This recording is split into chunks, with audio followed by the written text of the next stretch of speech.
It's very cold today. These are the Durock POM linear switches. They are a linear switch that actuates at 2mm and travels 4mm with the same POM housing that the Novel Keys cream linears have, and use a stem that they haven't listed the material for. Spring is a 63.5 gram gold plated spring and comes unlubed from the manufacturer. When these switches came into the market, I was instantly on these switches. Now if you guys know how I feel about the NK creams, you know that I don't think too much of them, but my opinions can change. I've also heard that after breaking into them, they feel much nicer. But another but, the way people are breaking into these switches are both adding extra costs and or a long arduous method that would take hours to get to perfection. And I am not looking to do that just to make a switch feel better. I mean, why would I do that? If I could just look at other switches that might give me the same or even better feel for less work and money, why would I do it? Now, I purchased these switches around the 20th of January and they arrived late February, so the last week of February basically, and I tried the switches when they arrived, typed on them for a solid 10 minutes, typed on them on the GK61, and I was like, you know what, this time I want to try the Monster Gear. So I decided to type on the Monster Gear XO V3 instead, since I feel like I was getting better results with the sound compared to the GK61.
When I typed on these switches, my initial reaction were that they sound scratchy and feel slightly scratchy, but they are smoother than the NK creams. The springs do have a spring ping on both the actuation and upstroke. They also feel lighter. I mean, they're a different spring weight compared to the NK creams, whopping 70 gram bottom out. I mean, a 6.5 gram difference, that's a hefty amount.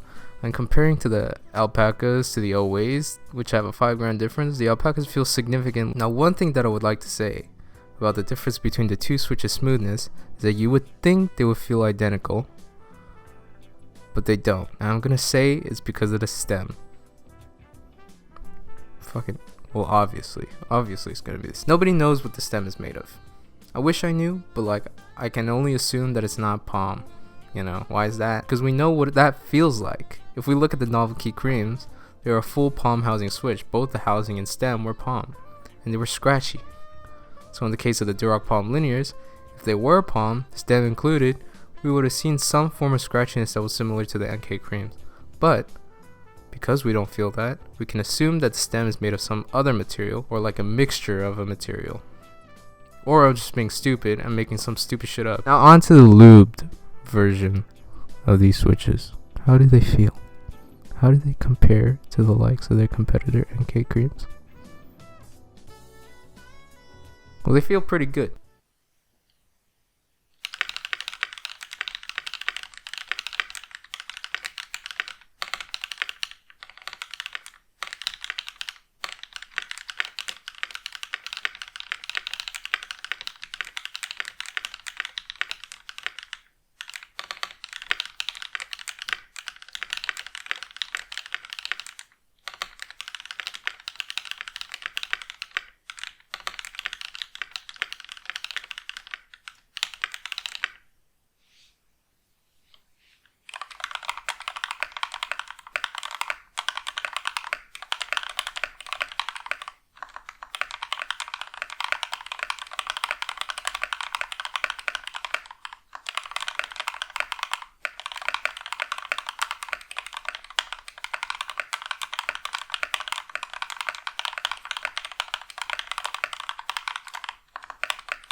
I mean, that's just because we put a fresh lube coat on them, and of course they would feel nice with a fresh lube job. Spring ping coming from the switches when unlubed are now gone. Smoothness of these switches are now very smooth. They do have some sound characteristics that are similar to the broken NK creams. So would I recommend these switches? Of course. These Durock POM linears are a great linear switch that feels smooth when typing on. Compared to the NK creams, these are significantly smoother to type on. These Durock POM linears feel like what the NK creams could have been, but weren't. The Durock POM linear switches are more expensive compared to the NK creams. 70 Durock POM switches will cost you $49, and that's without shipping and taxes, if that applies. While the NK creams come in at around $45–50 or $70. If a $5 difference won't change your thoughts on these switches, then I would say you should try them out because they do feel very nice. I like the way these switches came out. Would I keep these switches and put them in a board someday? Sure, yeah. Thank you guys for watching. If you enjoyed this video, leave a like. I have also other reviews that I've done. If you like those videos, hit that subscribe button. I also have a Twitch. I stream on Wednesdays and Fridays at around 10 to 11 p.m. Pacific time. Here's a clip of some of the things that I do over there. Lick it. No. So thank you guys for watching again, and I'll see you guys in the next video. Peace.